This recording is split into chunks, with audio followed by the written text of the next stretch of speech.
and tonight, and then I can edit it tomorrow. I'll cut all that beginning stuff off of there. You guys, thanks for look at all the people that have already jumped in. I really appreciate that, and being patient while I figure out this technology. I said it before, but OBS Studio, the software you have to do to do a live stream on YouTube is not user friendly.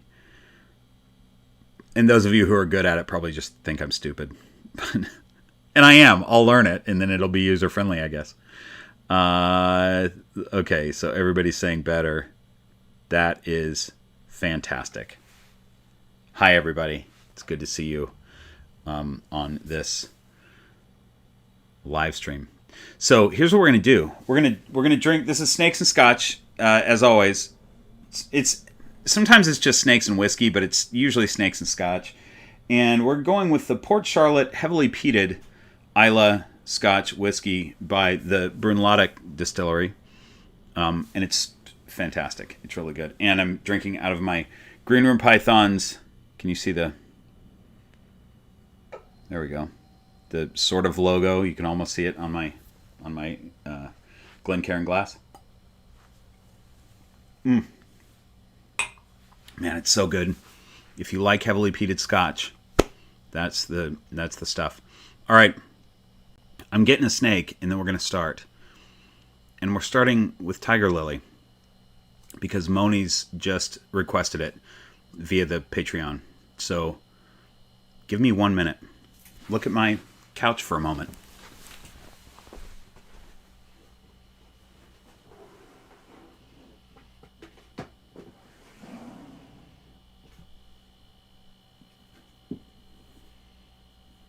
Hi, young lady. Hi. How are you? Can I pull you out of your hide? So here's Tiger Lily, just waking up. She's in a great big tub now. I mean, great big tub for her. And she has this new hide that I'm going to have to get another one of. It's a big, heavy hide by, like, I don't know, Zilla or Exoterra or something like that. And I've had it for a long time and just never use it. And I decided I'd give it to her, and now she only uses that hide. So she's not thermoregulating. Which is fine. I mean, she probably is a little bit. But she likes that hide, so I'm going to just have to buy another one. It was just an extra hide that I never used, and now I'm going to end up with 2 of them because she likes it. So she looks like she's going into shed, but I don't think she is. I don't know why maybe she is a little. Maybe she's starting to. Anyway, Tiger Lily, everybody. All right. So let me look at these comments, and then I got a bunch of pre-asked questions. A lot of people from Patreon and people from the YouTube community tab sent in questions, so we're going to address those in a minute. But let me just say hi to all these folks first. Oh, thanks, Danielle. That's nice of you to say.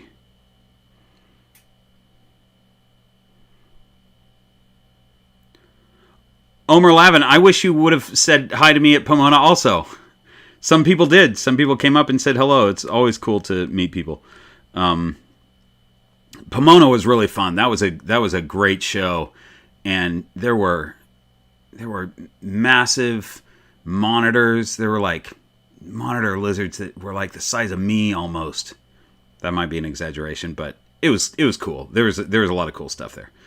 And next week will be my video on it. So let's see. Alex, I'm so jealous of you. You've visited the Ardbeg distillery, man. That's one of my bucket list things is to go to Islay and take a tour of all these distilleries.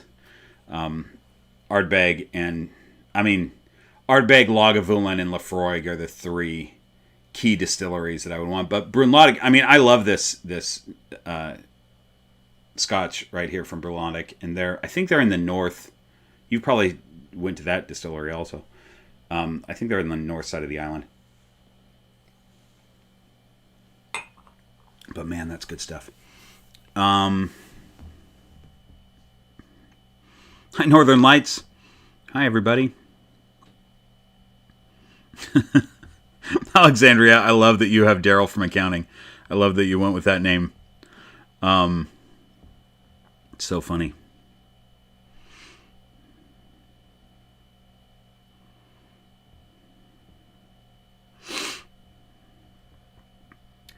Giovanni's asking, how long after feeding should I wait to hold my python? Until you kind of have a good sense of their digestive habits, I would wait 2 days. They say 2 to 3, but 2 is usually good. What I do is I know my snakes, and I know that some are fine after 24 hours, and some need a full 3 days. Usually, the full 3 days, though, isn't because of the snake. It's because of the size prey that they took.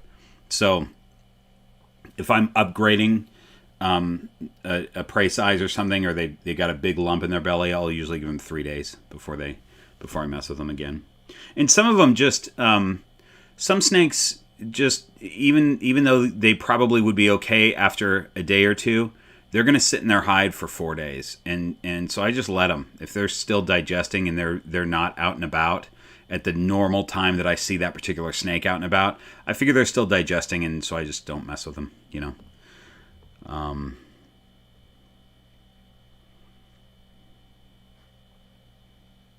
Yeah, Omer, there was some really cool retics there. There was some awesome pied, all kinds of retics there. It was really cool.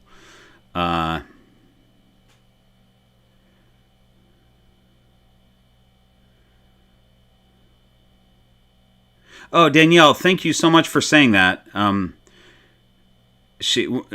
of the things that Danielle said in this is that my choice of wording makes it easy for somebody to understand. I really appreciate you saying that, because I feel like I am always fishing for words and never know if I'm getting the point that's in my brain across out my mouth. So I appreciate you saying that. Okay, all right, you guys. So let's just start in on some questions here. We'll start with the Patreon questions, and then we'll move on to the YouTube ones, and then you guys can also ask questions. I'll jump into the chat and try to catch everybody's questions as usual. Oh, you know what? I'm usually wearing a hat for this. I'm not wearing a hat today. That's all right. We can be different. So usually I try to keep up on all the questions on YouTube, and I can't catch them all. And in fact I made that one video. I think it was after maybe the last live. I made a full video to answer the questions that I missed. I'm not going to do that again probably, but it was fun to do. I'm glad I did that. But the point is, I will miss a lot of questions, and it's not because I'm trying to ignore you. So don't feel bad if I miss your question. I'm just scrolling through really fast. So.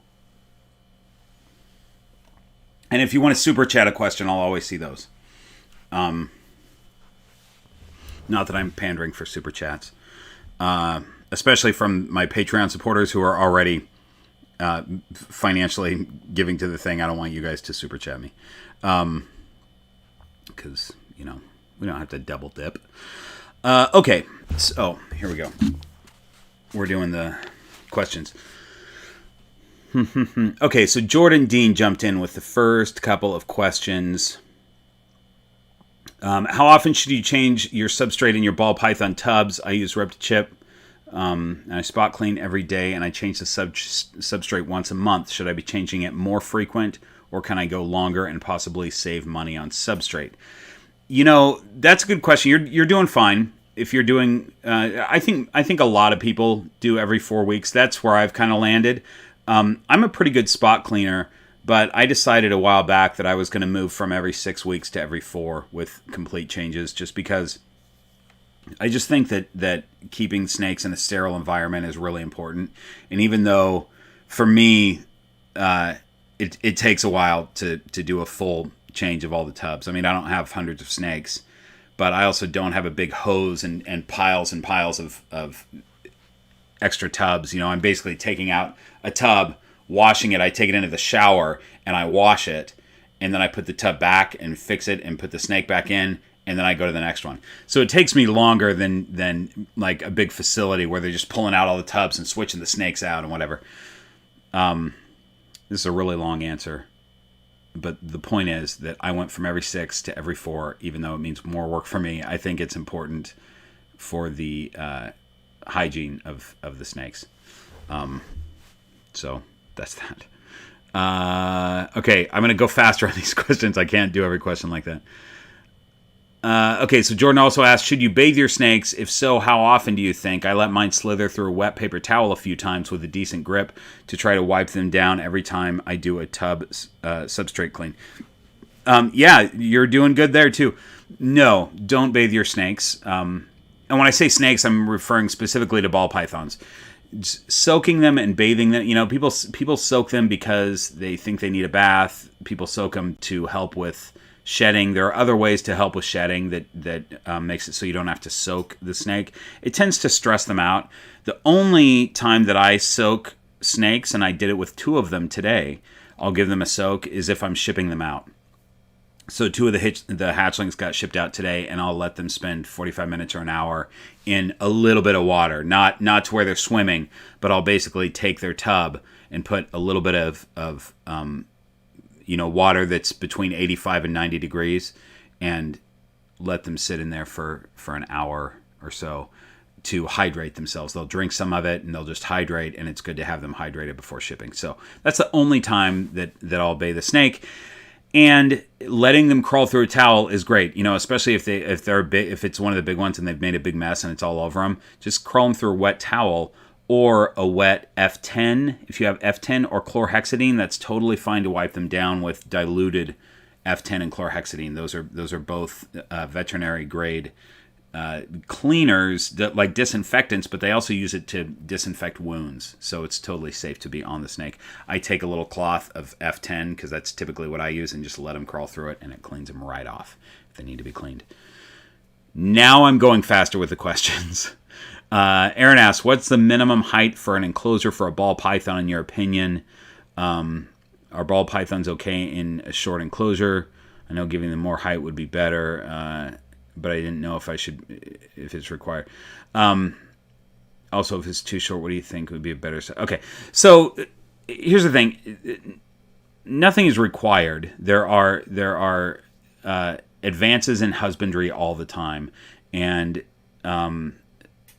it is better to give them height because they can then climb.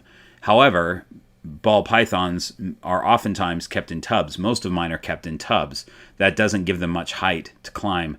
I let mine out, and they cruise all over the place. But they also, ball pythons live very long lives in low tubs, and also, you could have them in a 6 foot enclosure. You could have them in a 6 foot by 2 foot by 1 foot, or a 4 by 2 by 1. And that would be just fine. They have tons of space to move around and stuff like that. They're just not going to be climbing. If you can also give them height, that's even better, because then they can do some climbing, and they will. They'll use it. So whatever you can give is great. But no, it's not required. And you've got to make a decision on your own as a keeper how you're going to give them enrichment. For me, I give my snakes enrichment by spending the time to bring them out of their enclosures. And for the ones that have, like the inspector who has a bioactive, he doesn't come out as much because he cruises around his bioactive when he wants to come out and climb around. So that's that. That Hot Librarian, thank you so much for the super chat, the Scotch Fund. I appreciate it. Speaking of Scotch Fund, here we go. Thanks for that super chat. I love super chats, you guys. The Harpers asked, how did green room pythons come to be called green room pythons? And could you give us any insights into the creative process behind your cool logo? Thanks for thinking it's a cool logo. Green room pythons, because my house has a lot of plants. It had a lot of plants before. I mean, it had a lot more plants before. It was kind of a greenery of sorts. And also, and probably more so, I've spent a lot of my adult life in green rooms, backstage of comedy clubs and things like that. And I always enjoy hanging out in a green room. And I kind of wanted this to be a place where people could just hang out and have a good time in the Python Green Room. I was going to call it the Python Green Room. And after talking to my logo designer, which we're going to get to in a second, decided to just call it Green Room Pythons. Everything is Green Room Pythons, except now that we have a Discord, the Discord is called the Python Green Room. So that's that. And my friend Mark Jackson, who's been a friend of mine for well over 20 years, he's this fantastic English guy who's an incredible designer. He designs ad campaigns for films, for big movies and stuff like that, and companies and things like that too. And so I asked him, when I was coming up with this, I asked him what the best place to design my own logo is, and he offered to do it for me. So he designed the logo. He put together the little cool little animated thing. I don't do my I don't. You guys have probably noticed that I'm not doing my theme song anymore at the front of the videos, but I still have a bit of that animated logo going up. And anyway, I'm really happy with it. We went through a few design options, and I had this idea. You know, I told him, I said, you know, I had to tell him about ball pythons, and like head stamps are a cool thing. And so I told him, you know, it would be cool if we had like a G for the head stamp on the snake's head. So he redesigned the head, and not only did he do the G, he redesigned the shape of the head so that it's the shape of a ukulele. So if you look, it's also the shape of a guitar, but his idea was to make it the shape of a ukulele, because he knows that playing ukulele and guitar and such is a big part of my life also. So I thought that was really cool, and I'm very happy with that logo. So that is that answer.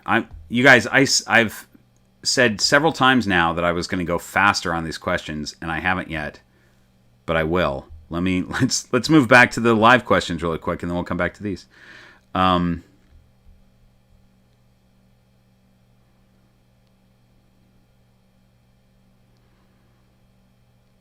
Pi, I love this. The museum I work at has a geriatric California king snake.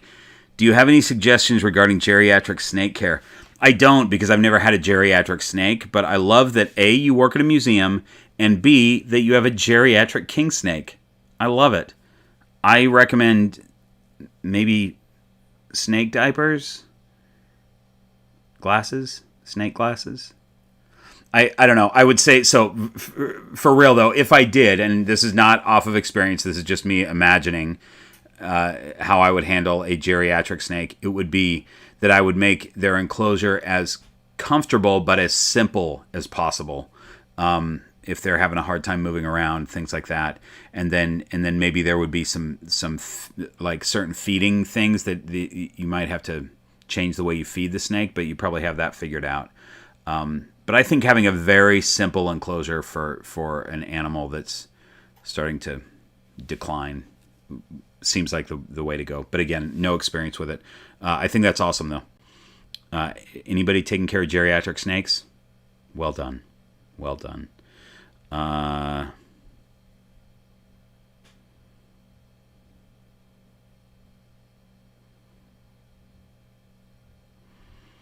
Hang on.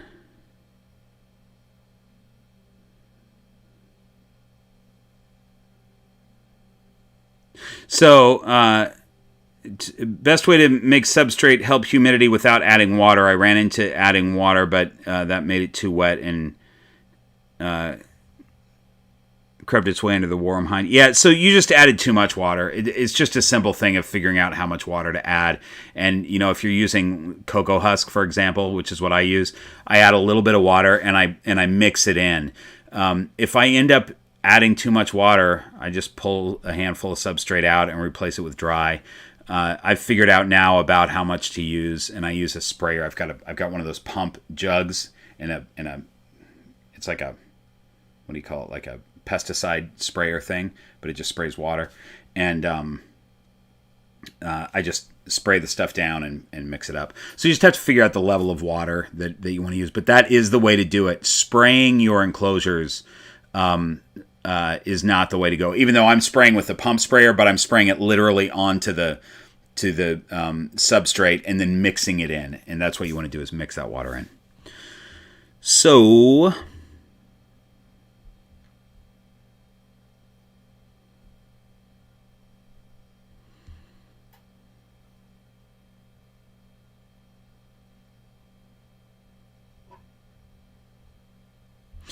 oh, Justin, that's a good question. Where did I get all the snake enrichment with all the hammocks and bamboo? I don't have actually that ladder might be made of bamboo, but I'm not sure. But that ladder just can't, it's a decorative ladder that you would hang. I guess people buy them to hang towels on, or they'll put blankets on.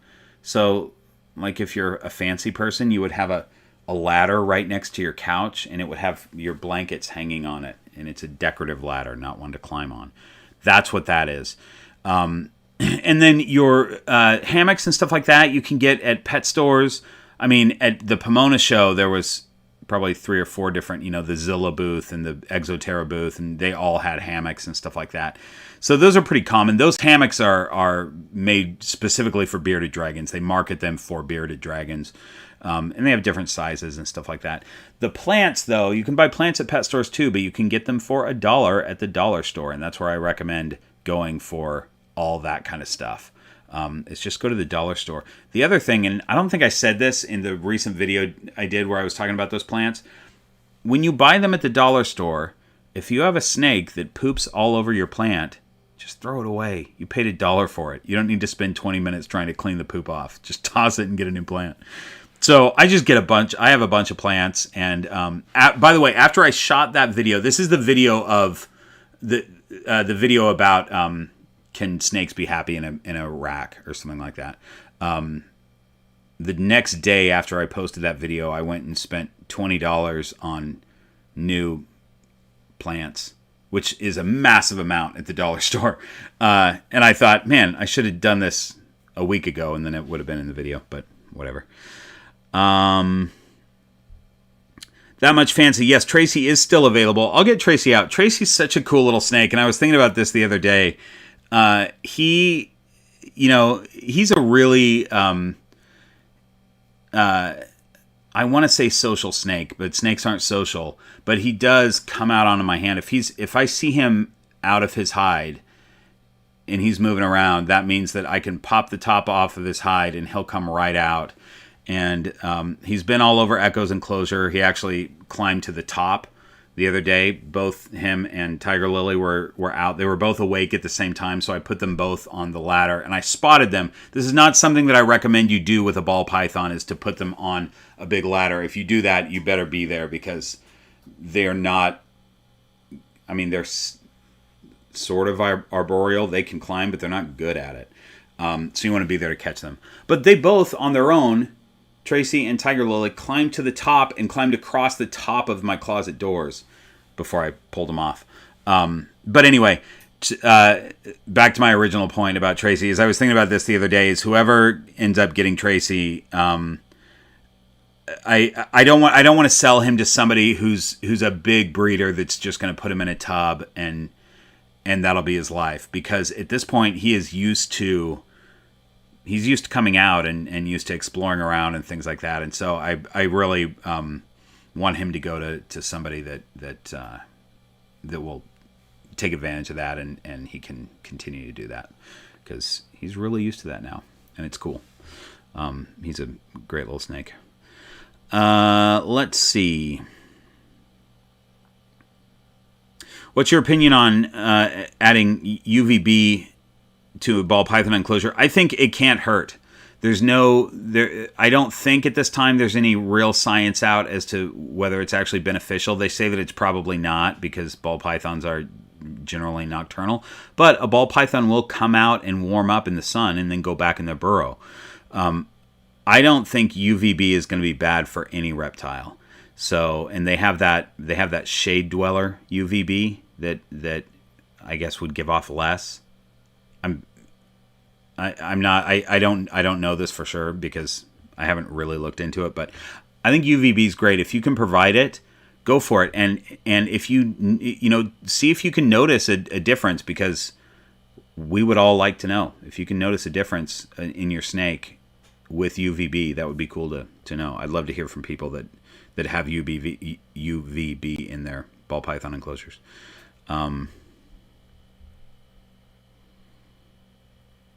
That hot librarian, your green room python stickers are being shown off at your office at work. That's awesome.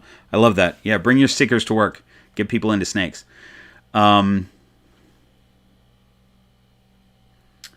Moniz says she is not able to get onto the Green Room Python Discord. Why is that, Moniz?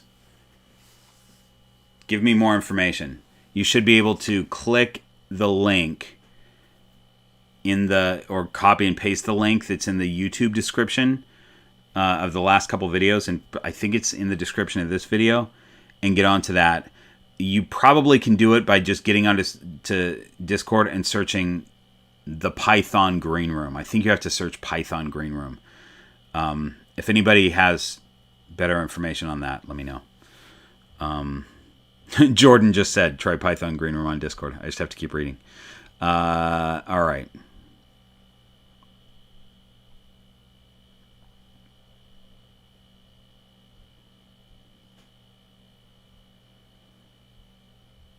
Dylan says, my power came back on in time for the live stream, but his autocorrect corrected live to love, and I think that's good to call this a love stream.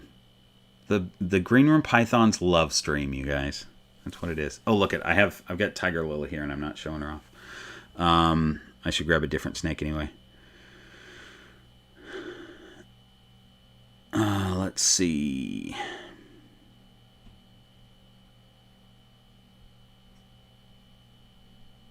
My false water cobra loves her hammock. You guys, I was so close to buying a false water cobra. There were so many snakes that I was so close to buying this weekend. I'll list them right now. False water cobra, because they're awesome. And, you know, my thing right now is I don't want anything that's not a python right now, because it's Green Room Pythons, and there's so many pythons that I'm really into that I don't need to fill up my place with snakes that aren't in that very specific niche. So I didn't, even though I love false water cobras. There was there were Savu pythons that were babies, and they were the size of, I don't know, a medium inchworm, and they were pink like an inchworm also. The only reason that you would recognize them as not an inchworm is they had a head and a face and open mouth biting at everything. But they were so tiny that and for those who don't know, a Savu python is a dwarf python from the Savu Islands, or Savu Island. I think I'm saying that correctly, but I may not be. It is from one island, though. They're a dwarf, they're tiny, and the babies are really tiny. And this little one, in fact, I'll probably put footage of it in the upcoming video, was like trying to bite me, but they can't even get their teeth into your skin. They're so small. It was really cute. Almost bought one of those. I almost bought a diamond python, and I really had to think about it. I was like, you know, when this thing gets big, and it'll be a while before it's big, but I don't have the space for an enclosure for a diamond python, so I just can't do it, even though that is one of my dream snakes. There were others that I almost bought too. Let's see.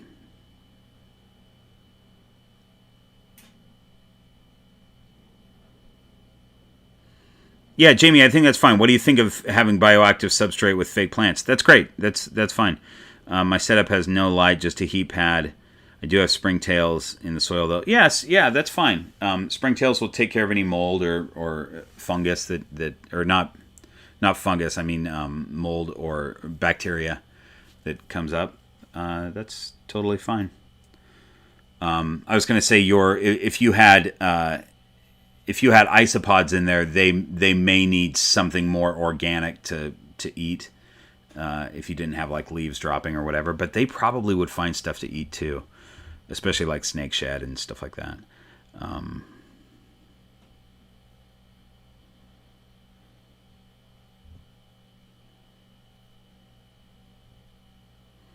Okay, let me jump back to the Patreon stuff. The Harpers have submitted more questions. The Harpers always submit good questions. Let's see. Oh, yeah, and here's one. We've heard that pythons don't like being upside down. However, Sergeant Pepper often surfs all the way up the side of the enclosure and then upside down along the roof too. Is this common? Is he just a bit odd, or does this indicate a potential issue? No, it does not indicate an issue. That is totally normal. They will surf the contour of their enclosure, and they'll go upside down by themselves. But if I turn a snake upside down, they're going to try to, like she didn't even go upside down. She wants to get righted right away. So, they don't really like being upside down. They're like a cat. If they put themselves upside down because they're surfing the top of the enclosure, they're totally cool with that. They just don't want to be. They don't want it to happen to them. They don't want you to do it to them. How is Detective Inspector Rorschach doing? Still on a hunger strike? How is his nose bump? He is doing well, I say in quotes, because he still is on a hunger strike. I am rolling up my sleeves, though, and pulling out all the stops now because I would like him to be breeding right now, and I'm not going to breed him if he doesn't start eating. So the nose bump, he still has the nose bump, but he just shed. He hasn't eaten in 4 months, so he hadn't shed in 4 months either. He just shed, and I thought, oh, he's shedding, he shed, and that means he'll be reset and he'll be ready to go. He had a scratch on his head, and I was putting that silver cream on that, and that's completely gone now, especially after the shed. The bump on his nose is still there, but it's not bad. So I think changing the top of his Exoterra, that's the bioactive. I got rid of the screen top, and I had a custom PVC top made, and I think that was causing the bump. So it's going to take a while before that's gone, if it goes away at all. But he's fine. He's healthy. He comes out, and he's active every night. He's been active every night. Sometimes he's not. There are some times where he's just in his hide most of the time. But he's been coming out at about 8 o'clock every night. And this evening, I'm going to try a thing that I'm gonna try a feeding prey item that is generally not available in my area, and that's all I'll say about that. So we'll see if he eats. I hope he does. I've tried a number of other things, and I've got more things on my list, but this one particular item might do the trick. It probably has the best shot out of anything. So some of you probably know what I'm talking about. There are certain animals in California that are not legal. I'll just say that. They're not legal to have in California. Like tigers. Not legal to have a tiger in California. You might be surprised to hear that. Ferrets. Can't have a ferret in California. That's a common pet. Not allowed to have a ferret. Gerbil. That's actually something that ball pythons will eat. If you have a stubborn ball python. I'd feel really bad giving a gerbil to a ball python. But anyway, not legal in California. As well as some other rodent type animals. Okay. So, hang on. I'm gonna get back to this YouTube in a second, but let me get through some of these. Okay, now we're on to the YouTube community tab. Alex asks, what would you recommend for a first-time ball python owner? Heat mat or heat lamp? I've heard pros and cons of both. Also, what type of daylighting would you recommend? And if I don't have a bioactive environment, is it okay to use grow lamps for daylighting? I recommend whatever you need for your enclosure. So belly heat, there are some people that say that they don't like belly heat for anything because they don't trust heat mats or whatever. The fact is that heat mats rarely, people rarely have problems with heat mats. That's usually a problem with your thermostat or not using a thermostat, but they are not like a heat rock that can easily just go crazy. So heat mats are good. Belly heat is good for a ball python, I believe. And so I think that's a thing that you should have. I think a ceramic heat element is better than a heat lamp because you want that heat to happen mainly. Hi, young one. Hi there. You want that heat to happen 24 hours, and you don't want to have a heat lamp on 24 hours. If you want light in the enclosure, you want to give your snake a day-night cycle, I would do just a LED strip. I have that in Echo's enclosure. My super dwarf reticulated python, she's got a cool PVC enclosure, and she's got an LED strip that provides no heat at all. And I have one live plant in there, and it's not a grow light. I have a pothos in there, and those things will grow in under any condition. So I would say that. And then, a grow lamp is expensive, so I personally wouldn't put a grow lamp in a ball python enclosure unless it was bioactive. I have all the lights in the inspector's enclosure are grow lamps, and those are not for him. They're for the plants. So that is that.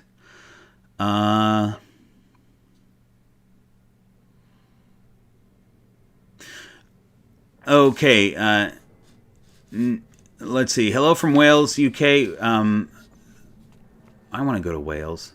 There's a town in Wales called Bledsoe, and it's apparently where my ancestors are from. I'd like to visit Wales. Okay. 15-month-old royal python called Lemon. It's a great name. Eats an appropriately sized ASF once a week, but only poops every month. Is this normal? Yeah, it is.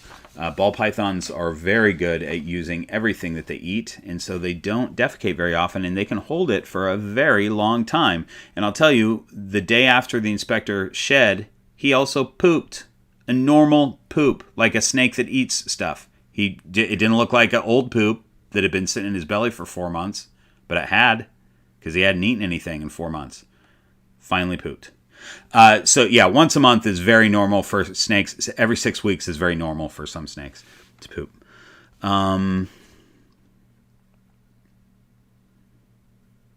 Okay, so here's one that I haven't don't have experience with, but I'll tell you my thoughts on it because I've read about it at least and heard some things.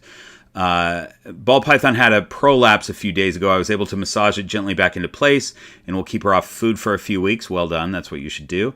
I didn't even know that was a thing. No stress, consistent weekly feedings and appropriate sized meals, and tidy husbandry. I'm thinking maybe some substrate got into your system, could have caused this. Have you experienced prolapse, and how did you handle it? Yeah, I haven't had to handle it before. It's pretty common it's not very common in ball pythons. It's pretty common in chondros, green tree pythons. People deal with that a lot, and they use sugar water, soak them in sugar water to make that prolapse go back in, and then they will usually take them to the vet. A lot of times not after the first one. If they can get it back in with sugar water, they'll do fine after the first one, but they'll take them to the vet after the second one. And sometimes they're gonna just tape the cloaca for a few weeks, not feed that snake for a long time, tape the cloaca shut, and sometimes it has to be sewn. So there's stuff that has to be done if it's a common occurrence for the snake. But make sure that they get, giving them a few weeks off of food is good, and then small food items to start with. Prolapse is not fun to deal with, I would imagine. Malik Smith asks, what is the most effective way to keep multiple ball pythons while keeping the right husbandry? For me, it's racks. There are a lot of people that don't like racks, and that's okay. There's a lot of different ways to keep snakes. But you're saying best way to keep them with the right husbandry. It's really easy to have the right husbandry in a tub system. You can get the heat and humidity and cleanliness bang on in a tub system. In a tank or a larger enclosure, a lot of times it's harder to do that. If you have the space for it and the money for PVC enclosures, a bunch of PVC enclosures, those are easier. Those are fantastic because they give you the room of a tank, but it's PVC instead of glass all over, so you don't lose all that heat, and you don't have a screen top, so you don't lose all that humidity. So those would be that would be the best scenario. If you've got the room and the money for a bunch of PVC enclosures, do that. If not, a rack is a good way to go as far as husbandry, and then you have to make your decision on how you keep your snakes and how important enrichment is and exercise and things like that. For whatever species you're keeping, different species need different things. And also, I will say this: I believe that Iraq works well for a ball python. Typically, it does not work well for every species. So for those of you watching this that have other species, it's not. For instance, arboreal snakes are not going to do well, especially as adults in racks. A lot of times they'll do great in racks when they're younger, but not when they get big. So that's what I'll say about that. That's it, you guys. We got that. We did that. Now let me go back to the live. How much have I missed here? Call sign Mohas. I appreciate that. Super chat for Tiger Lily Food. Here she is, you guys, hanging on to me just like an arboreal snake. Hi, babes. You ready to go back? Let's get a different snake out. What do you guys think of that? Let me put her back and get a different snake, and then we'll jump into live chat questions. So here we go. Actually, who do you guys want to see? Is there any requests for a snake? I'll tell you that my adults are going to be fed tonight, so I don't want to pull any adults out. But if anybody has a request, I'll give it a minute because there's a big lag. While I'm giving it a minute, I'm going to just skim through some of these. And you guys, if anybody has a request for a snake, it's got to be one of the younger ones though, because the big ones are getting fed.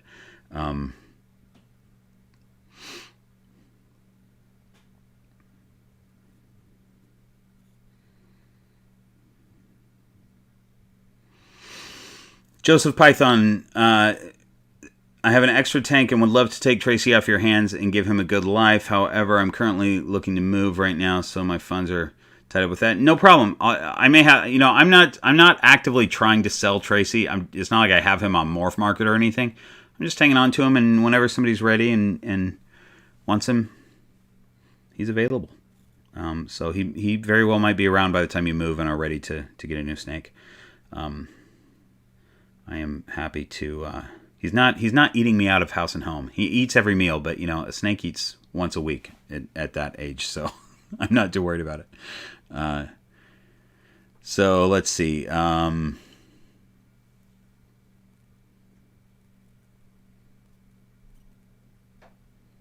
Jordan's saying this is interesting because this is my feeling too. I think a false water cobra would be the same for me. Is my guess. I have a couple other snakes in this category too, but Jordan is saying, out of all my snakes, my false water cobra is the most rewarding. You should totally get one, and I would recommend Kyle Wilson. I've heard that name before. If you want one, you can get a hold of him on Facebook. Yeah, I'm not going to get one right now, but I think I will probably in the future because they're just awesome. I love them. They're so cool.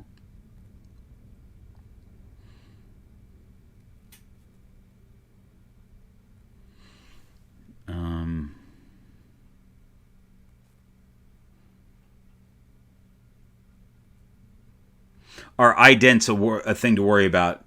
Call sign Mohas is asking. Yeah, it means your humidity is off. When the snake gets dry, those eye caps, those are spectacles. They're basically scales over the eyeball, and when they dent in like that, that's a sign that the snake needs more humidity. So just make sure that they're drinking plenty of water and giving them humidity.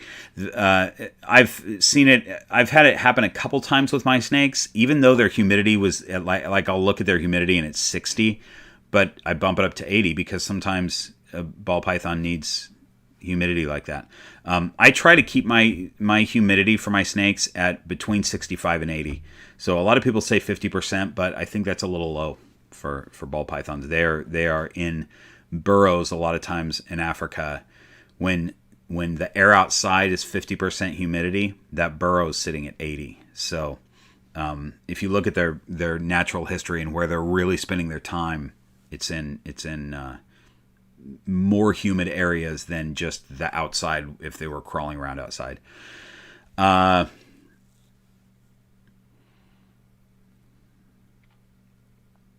Where did I get the PVC top? That came from Focus Cubed Habitats. They make really cool enclosures, and they make it's not.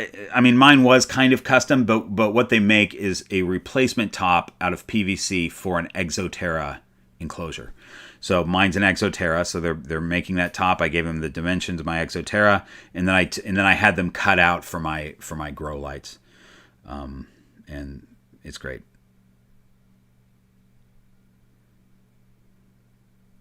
Alex is asking, would you recommend an Exoterra screen top? I don't recommend any screen top for a ball python. That's where you lose all your humidity. So if you have a screen top, you can cover it with most people use Havoc tape. You cover that screen top, and Havoc tape is a good way to do it. You cover the top of it instead of the underside. You want that Havoc tape on the top, and that'll take care of it.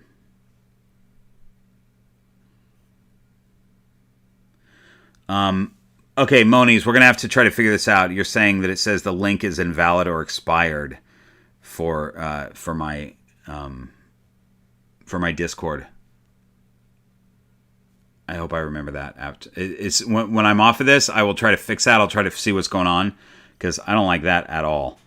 Tell me, Monies, tell me what happens if you just go onto Discord and do. I'm guessing you can do a search for the Python Green Room, but maybe not.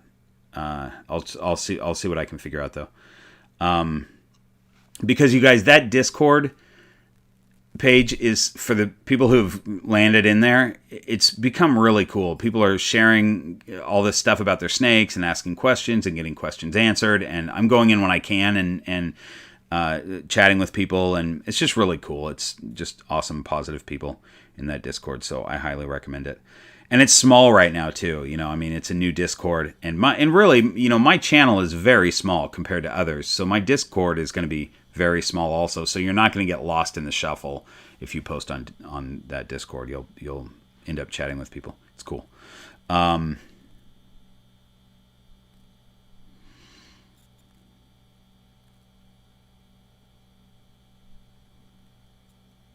Jane, thanks for dropping in. I know it's late where you are. Okay, I'm going to grab another snake. I said that I would grab Tracy, so I will. Hold on a second. Oh, you guys were going to suggest. I forgot. Oh, you're not Tracy. Hang on. I'm going to grab Tracy, and then I'm going to go with your suggestion for the next snake. Hi, buddy. Hi, buddy. Hi, pal. Were you sleeping? In fact, here, let me see what... Oh, maybe I didn't get suggestions. Oh, yeah, I did. You guys are asking for Echo, the super dwarf. Okay, we'll get Echo out next. Here's Tracy. He's a sleepy boy. I pulled him out of his hide. I don't usually pull him out. I take him out when I see that he's out of his hide. It's usually in the morning. He's out of his hide, and I just open his tub, and he wanders out onto my hand.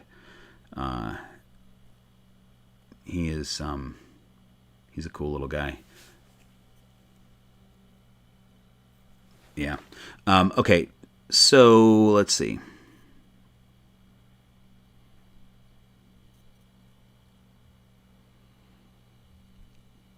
Yeah, Joseph Python saying that you don't use a heat mat. You have 3 ball pythons. You're using a CHE and a daytime bulb. Yeah, I mean, if your snake needs heat to digest. Reptiles need heat to digest. If they don't have it, that food is just going to rot in their belly, and it'll end up killing them. The heat doesn't have to come from a belly mat. If they're digesting in a den, in a burrow, they don't have belly heat. They have belly heat if they go out and sit on a rock and that's been heated by the sun. That gives them belly heat. But in general, they're going to eat food and digest in a burrow. There's no belly heat there. There's just ambient heat. And if you're providing ambient heat and it's enough, 90 degrees, your snake's going to do just fine. So that works. No mat works great for a lot of people. And a lot of people, especially people with racks, a lot of people use back heat instead of belly heat to heat their racks. I don't think that's as effective. I think you have to use more power on back heat to get the right temps, to get a 90 degree back heat than you would to get 90 degrees belly heat. So, but that works fine for people too.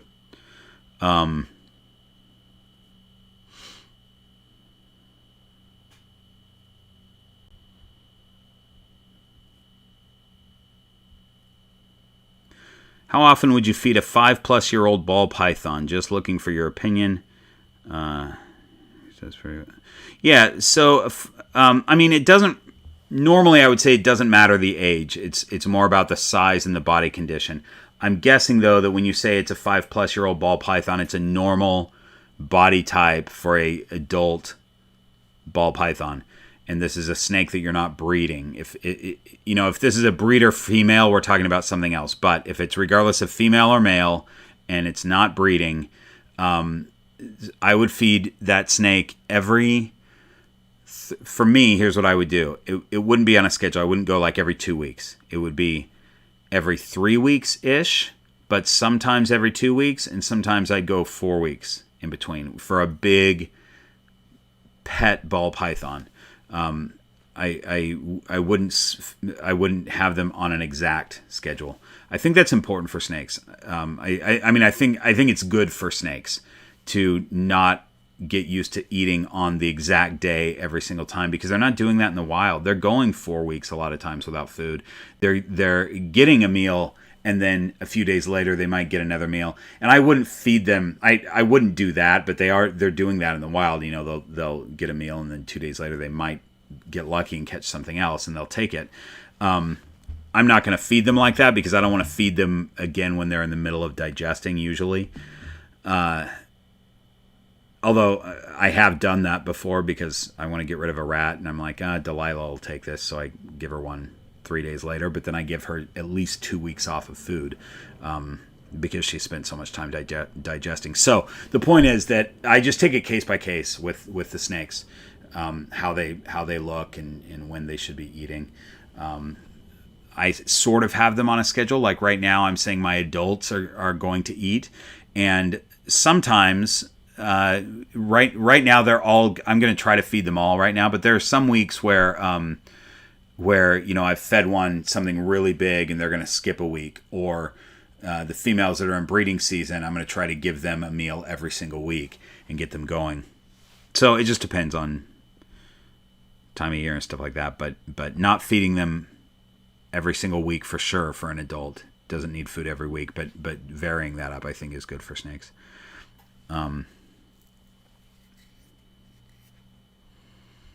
Aaron's asking, would you recommend buying a rack or making your own?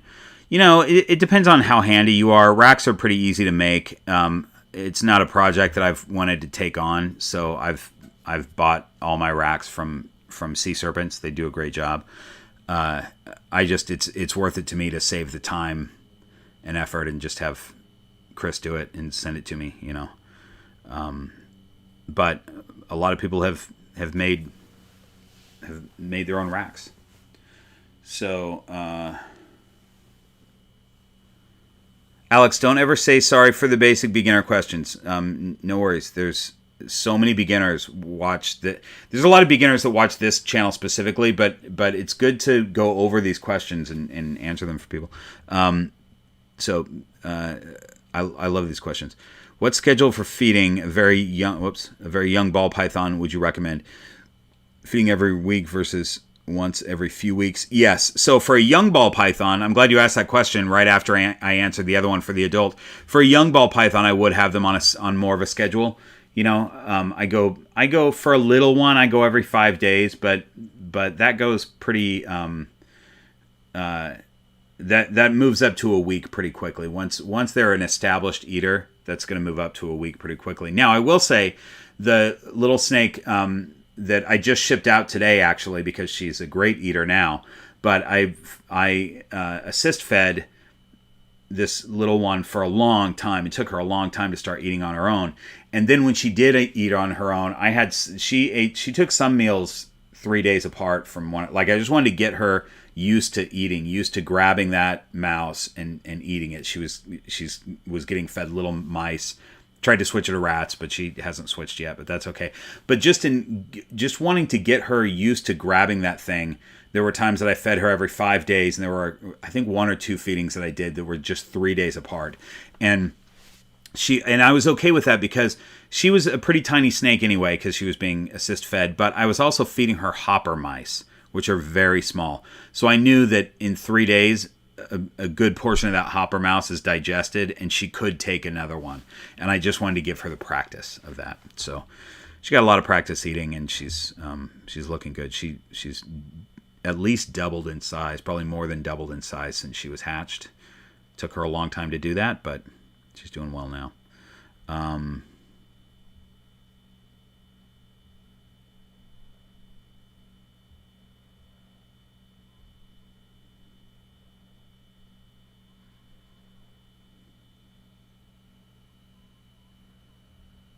Jordan, you want a calico het clown?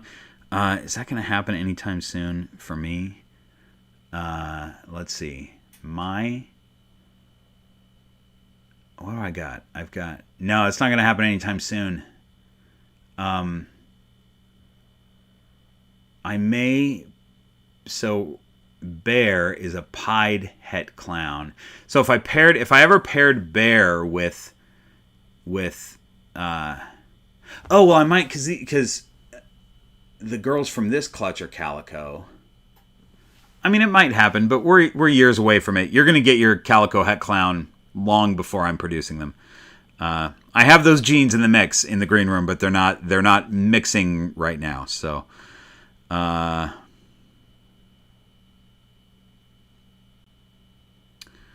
just be chillin'. Would I agree that ball pythons are semi-arboreal? I did a video on that. I did a whole video on whether ball pythons are semi-arboreal, and the short answer, you should watch that video, but the short answer is that it doesn't matter what we call it. Ball pythons will climb if given the opportunity, and have climbed. Are they good at climbing in trees? Not particularly. They're not very good climbers, but they do it. In my opinion, they don't do it enough to be called semi-arboreal. There were some studies that were done a long time ago, and I've seen channels that cite these studies, where they found males in trees and juveniles in trees. And I think if there are trees around, that's probably a thing. If the snake isn't, a 10-pound ball python, they're probably going to get up into trees and get some birds and stuff like that. But those studies didn't take into account the ball pythons that live all the way across Africa in areas that don't even have trees. They're not going up in trees at all if they're living in that flatland area, and there's a lot of them that do that. So, to me, the word arboreal means often frequenting trees or sometimes living in trees. Ball pythons definitely don't sometimes live in trees, and I would not say that they often frequent trees. If you are a ball python hunter, one of those people that goes out, you probably live in a little village and you're going out looking for ball pythons to probably sell to people either for skin or for the pet trade or whatever. They'll go down and pull them out of these holes. It's interesting to see how they do it. It's crazy. They just reach their hand in a hole and pull out these snakes. But they're not looking in trees when they go out hunting for these ball pythons. They're looking on the ground. So, but they will climb. They will climb. So in that video, my whole point at the end of it was it doesn't matter if you call them semi-arboreal or not. And the argument that people make over whether they are or aren't semi-arboreal doesn't really matter. The argument is just, are we supposed to call them that or not? And that doesn't really matter because I've never really heard anybody say ball pythons absolutely don't climb. I've never heard that argument at all. And I've also never heard anybody try to claim that ball pythons live in trees. So I think everybody agrees that a ball python will sometimes climb. If they're given the opportunity, they'll climb, and they are sometimes found in trees. So what do you call that? I don't know. I don't think you call it semi-arboreal, in my opinion, but I don't think it matters either, whether you call it that or not. So that is that point. You guys, I'm so bad at answering questions quickly. Sorry about that.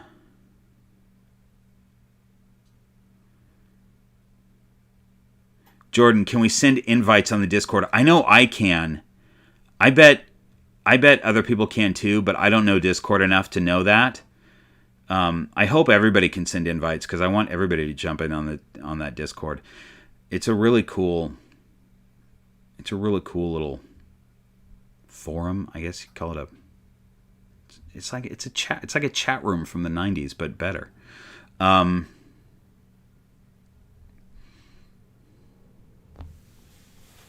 got Tracy here going around my elbow and doing all sorts of stuff on my leg, and you guys can't even see him. Look at his belly, though. He's got such a cool little belly.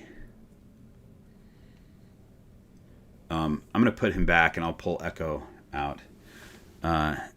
Echo's what is Tracy's morph? And how much are you selling Tracy for? Tracy, I think might be $350, but I'm talking off the top of my head, and I haven't looked at what he was priced at. He is a spot nose inchy extreme gene. He's a spot nose inchy extreme gene, and his dad is also spot nose inchy, and the inchy presents in the eye stripes well, but he doesn't really have the banding, and I think it's because, and his dad doesn't either, and I think it's because of that spot nose. I think that overpowers the inchy, but he's got these tail drips that are extreme gene, and he's also got this really cool, I don't know if you can see it on the camera, but he's got this really light dorsal striping that's much lighter than the sort of orange on his sides. I don't know if the camera can even pick it up, but anyway, it's really cool. And my guess is it'll get lighter as he continues to shed. It was very green when he was smaller, and it still has a green hue to it, but that's fading. I knew it would, because greens in ball pythons don't usually last. But you can probably see it actually further away. It seems like it shows up a little bit better, that difference. But anyway, he's got a really cool spot nose head stamp that looks like a to me this looks like a bobblehead doll that's like a bandit or a ninja. Can you guys see that on the head stamp? Can you see what I'm... Wait, I gotta turn him the right way. It looks like a ninja bobblehead doll. Anyway.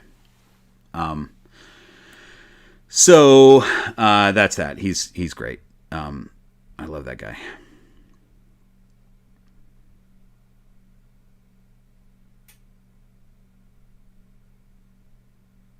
Yeah, this dorsal striping is... I'm pretty sure that this is the extreme gene influence giving him these long dorsal stripes. And on his tail, too. He's got this... You can see that drip that comes down his tail. I was talking to somebody at the show. I don't know a lot of...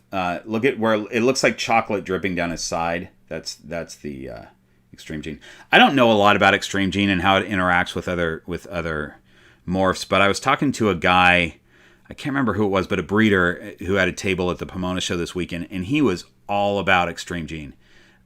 It was like his favorite gene. He was like, look what it does in this snake, and look what it does in this snake. And it was just interesting because it's not a gene that you hear about very much, and I have it in some of my snakes, and I can see it, I can identify it, but I just don't know enough about it to be real excited about it, You guys, Lucy's here. Come in. Hi there. Yeah, I am. Sweet. So those of you who are Patreon supporters got a treat recently. Lucy and I did a video of her singing Yellow and playing it on ukulele. Don't open that tub. Oh. Don't open that tub or the inspector's thing. Okay. But you know what you can do? Will you do me a favor? Yeah. Will you put him back in there, and then I'm gonna get Echo out in a second. You guys, I have a story to tell you about Echo. Let's see if I can find it. You see this right here? Are Echo's teeth marks, and look at this right here too, from bottom teeth, top teeth. Now here's the thing. Knowing that she just bit me, be very careful. Wait, if you're opening that. Just happened? Yeah, the other day. Now look at her. Hold on, I gotta give a little lesson to Lucy. Look at her keyed in on you right now. You see how that? She's like, oh, somebody's opening my enclosure. Why do you think she's interested in that? Because she thinks it's to be fed. Yeah. So if you now reach your hand in there. Oh no! Yeah, you got. So here's what I recommend. Grab the hook over there. Oh yeah. Now once you get her with the hook, you'll want to reach in and grab the tail because she's going to wrap a tail around the thing. But thanks for I think she knows that she knows it's not food now. She's kind of out of food mode now, so I think you're good. Okay. Yep. Great. Just be careful of that tail. It's going to start wrapping. All right. So yeah, good job. Great, thanks. Hi, baby. Hi, sweet girl. Look at Echo, you guys. So here's what happened the other day. Echo's never bit me before. She struck once because I scared her when I first got her. But the other day, she is a snake that I've been experimenting with not using a hook with her, and she gets target trained, where I show her a target every time she's fed. And I don't know if this is going to work or not, but I wanted to experiment with it, where if she knows that the only time she gets fed is when she sees that target, then hopefully she'll know that anytime she doesn't see the target, she's not getting fed. And a lot of times I see her get excited if I'm opening the enclosure. And usually what I do is I'll show her my hand. I'll give her my fist and show it to her, but not right up to her mouth, kind of far away, and let her smell and figure it out. And I can tell by her body language when she goes, oh, it's just that guy. He's not feeding. He's not going to feed me. And then I can just pull her out with my hand. And that's what I've always done. So the other day I went in to check her temps. So I had my heat gun, and I saw her on the left side of her enclosure, and right as I was opening the right side, she got keyed up like it was food. And I kind of ignored it because she's all the way on the other side of the enclosure, and I wasn't even looking at her, and I reached my hand in with the temp gun, and from all the way the other side of the enclosure, she goes bam, and didn't latch on. She just hit it and then bounced off. She was very apologetic, you guys. You could tell she felt horrible about it.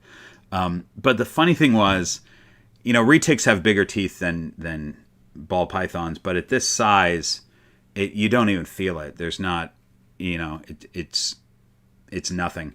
But it pokes little holes in your hand and they bleed. But not bad. It was fine. But it reminded me, oh yeah, it's a snake. It's not my best friend. She's she thought I was food, and so she went for it. It was a good reminder. So let me get to a few more questions here. I'm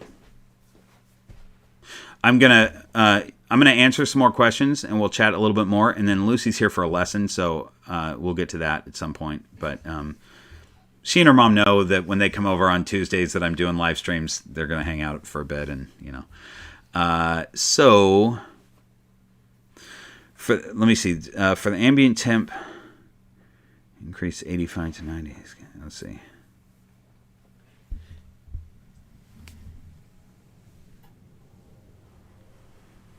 So you're saying, hang on. Oh, my snake's warm height is running about 90 to 93. Yeah, if your snake's warm height is running 90 to 93, I would get it down to 88 to 90. I think 93 is a little bit too warm, and 88 is not too cool. I think 88 is fine for a hot side for a ball python, I believe. So some people will say, oh, if you're at 88, you got to bump it to 90. I don't think so. I think 88 to 90 is fine.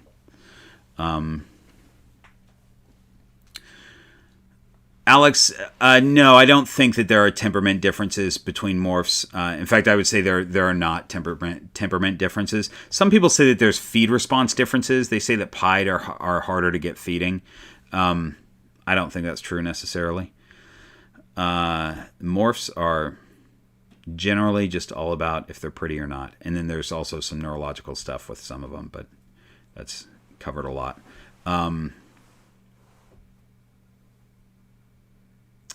Oh, Jordan, yeah, his head stamp does look like a stormtrooper. You're right. I'm way far back on these comments, you guys, because now I have Echo in my hands. So, let's talk about this. Let's talk about why I was looking at her temps.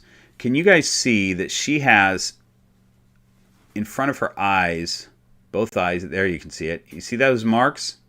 So she's been pushing and I think it's on the door at night. I think it's on. She's pushing with her nose on the door, and I think the frame of the PVC enclosure is hitting her in those two spots. This is a common thing for retics to do, and a lot of times they do it if it's too warm. So I've had her temps up to like 88, 89 on the hot side, and it's putting her cool side at like 81, which is a little bit warm. So I've brought her temps down to 85 on the warm side, and I'm just experimenting with seeing if that will stop her from pushing. But I have this silver cream that I've been putting on her face to try to get that to heal. But it's such a bummer that she's doing that. It's just a thing that you have to deal with retics sometimes. So that is why I was checking her temps in the morning, and you tried to eat my hand, didn't you? You thought my hand was your food, huh? Okay, so yeah, Jordan, a few drops of mouthwash works really well. Yeah, it does. Fortunately, she didn't latch on. But if a snake does latch on, mouthwash or whiskey works well. John at John's Jungle has mouthwash spray with Fireball whiskey in the spray bottle for his Woma pythons, because they do latch onto him and won't let go. He just sprays a little bit of Fireball. In my opinion, that is the only thing that Fireball whiskey is good for. Spraying into a snake's mouth to get them to unlatch. For what it's worth. Okay. It might be good for cleaning too. Am I down to the... I think I'm down to the bottom of this, you guys.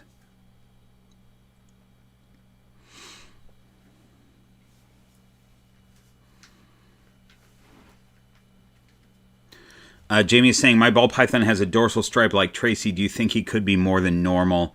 I don't know anything about him. I bought him 5 years ago, and he was about 2,000 grams when I started keeping records. Jamie, the thing about normal ball pythons is they are so polymorphic that they look so different. And the reason is, and I try to cover this when I do genetics videos. I try to mention this because it's so confusing to people when they have a normal ball python. Now, it could be a morph. I'd have to look at it, or maybe somebody even better at identifying morphs than I am could look at it. But the thing about morphs is that the couple hundred that we have identified are just genes that we identify and we name because it does something cool to the ball python visually that we like. So we go, oh, that gene, if the snake contains this gene, it's going to look like this. And it's going to do this, so we're going to give it a name, and that's what we're going to go to because that's pretty. But if you think about it, there are thousands, I don't know, maybe millions of genes that make up a ball python. And those genes do all kinds of things, including a lot of them do certain things to make them look certain ways. So there are billions of genes that make a normal look like it looks.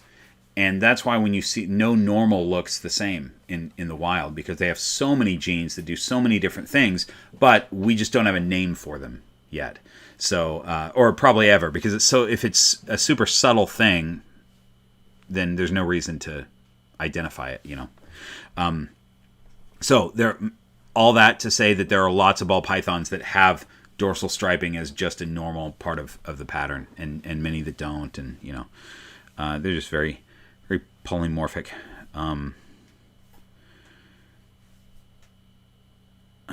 Let's see.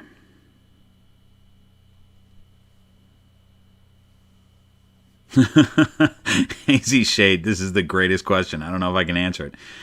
If you had to choose to lose one, your beard, your snakes, or your instruments, what would you pick? You know what? I can choose. This is a really tough question. The beard would be gone because I can grow that back and it wouldn't cost me any money.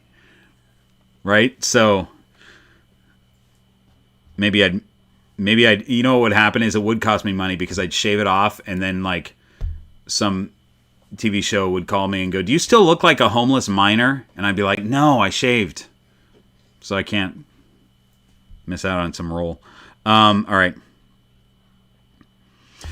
I used to do when Jay Leno had the Tonight Show. I used to do a lot of sketches on Leno, and I was heavier at that time.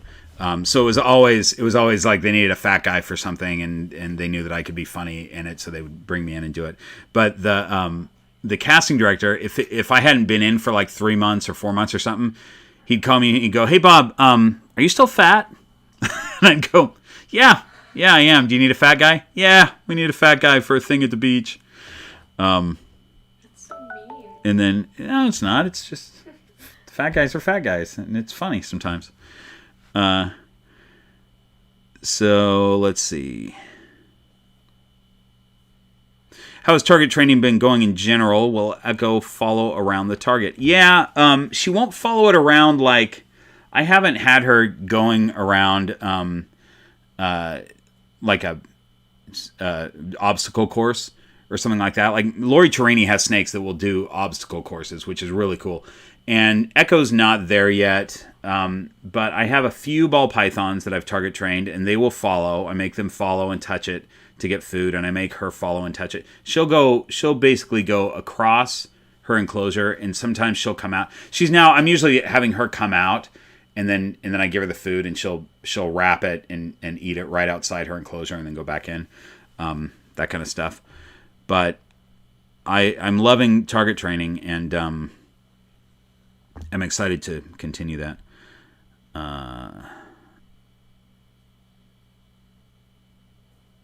Let's see.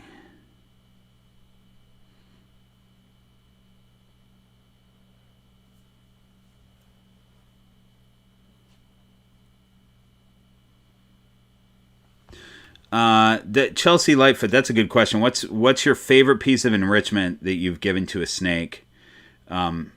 Any funny snake reactions to your enrichment? Yeah. Will you pull Lydia Dietz's vlog out of there? Mm-hmm. Oh, that's so funny. I thought you had Ron this whole time. That's Evie. So you guys, this piece of enrichment here, this is just cork bark. It's a piece of cork bark. And when Lydia Dietz was... now, do me a big favor. Put Echo on her ladder. And then you kind of have to watch her. And then will you hand me... I love having an assistant, you guys. I love having a... So Echo goes on her ladder, and then will you hand me Lydia Dietz? Yes. So that when Lydia was small enough to fit in this was her preferred hide. She really liked it. I had 2 exact same Reptile Basics hides for her as well, but she chose to be in here. And then she got too big for it. And I pulled it out of her enclosure for a little while, and then at one point I gave it back to... I pulled it out just because she was too big for it. She couldn't fit under there anymore, and I was like, okay, well, I'll give her something else, something that's bigger. So now Lydia is this size. She is, I don't know, 1,200 grams, something like that. This is still her favorite hide. She puts her tail in here, and the rest of her body goes over it, and she wraps around, and she comes under it, and this is where she is. So she doesn't have hides anymore. I don't give her Reptile Basic hides because she doesn't care about hiding, but I give her this, and she spends most of her time on top of it. It's like her security blanket, and I think that's so funny. She's the only snake that has, as far as I can tell, a preferred thing that she really uses all the time, in her enclosure. But she's also got, like right now, she has 2 plants in there. She's got a box from Amazon that I put in there the other day, so she can look at it, crawl around on it. I don't know if she cares about it or not. But that log, she's always about the log. And Lydia, even though Lydia is eating, remember I said I'm feeding the big ones today, Lydia's going to eat. I don't think she's ever missed a meal, and she can always, like... She'd probably, if I handed her a rat right now, she would eat it in my arms. Like she's totally fine being out before eating food. All right, a couple more things, and then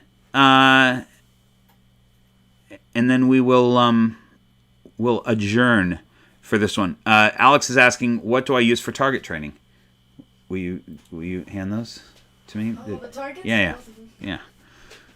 You guys, Lucy, you should be here for the whole live stream next time. Okay. Here's Echo's target. This is, people have asked this and I haven't addressed it yet.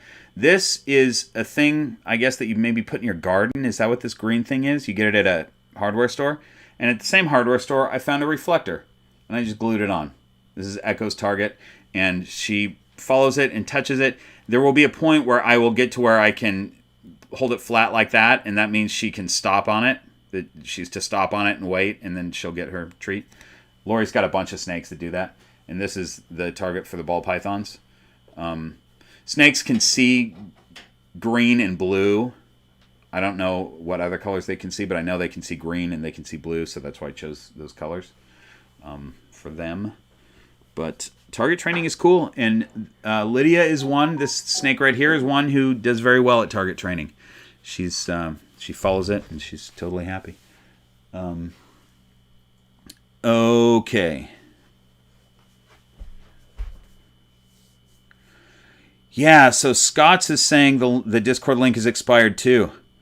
I gotta figure that out, you guys. I'm so sorry. I don't know how to fix that. You can just leave it like is a specific timer. Lucy knows Discord, you guys. Yeah, if you click on invites and then leave it on always, and then it. All right, tell me after. Remember this. You got to fix this for me once this is done. You guys, Lucy's gonna fix it for us. So Discord's gonna work. Okay, so.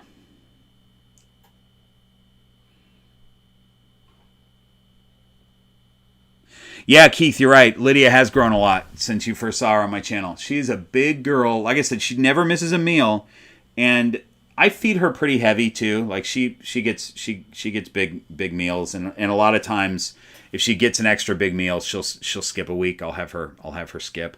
She 2 weeks ago she got a rat, and then she got a chick, which is weird. I had ordered these chicks to give to Echo.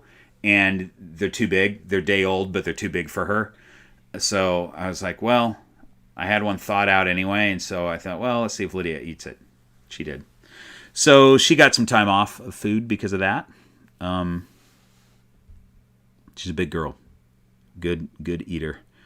All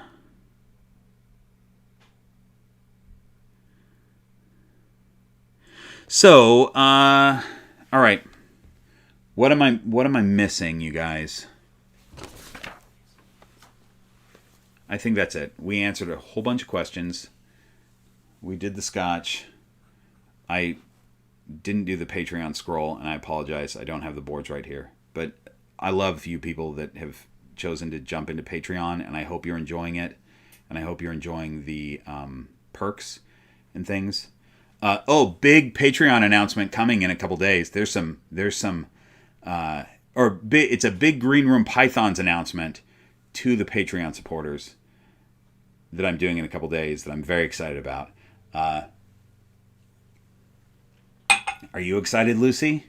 Am I on Patreon? You're going to get the announcement after we're done here. Oh, sweet. You're going to find out before everybody because you're sitting in the living room. Cool. Anyway. Let's see. Oh, Zach is asking what genes are Lydia. So Lydia is a clown, het pied. She's just that. So she is visually, her phenotype is just clown. Do you have stuck shed on your neck? What is this on your neck? Crazy. I can't see it. She's got something on her neck. She's a clown. That's all. But what a cool clown. Here's what I love about Lydia. She's got these ghost faces. All up, and that's why her name is Lydia Dietz, because anybody who knows Beetlejuice knows that Lydia Dietz, the daughter in Beetlejuice, was obsessed with ghosts. So Lydia has all these ghosts, but then she's got this one mariachi guy right here, little mustachioed mariachi guy, right? Which I think is great. She's got that dude. Anyway. I think we're about done. I just want to see. People are saying thanks, Lucy. You're a great help. Thanks for helping us out with Discord. All right, you guys. Thank you so much for being here. It's so fun to do these, and I appreciate you all jumping in and chatting with me. I'll see you next time, and coverage of the Pomona show in next week's video. All right, ending broadcast. Good night, everybody.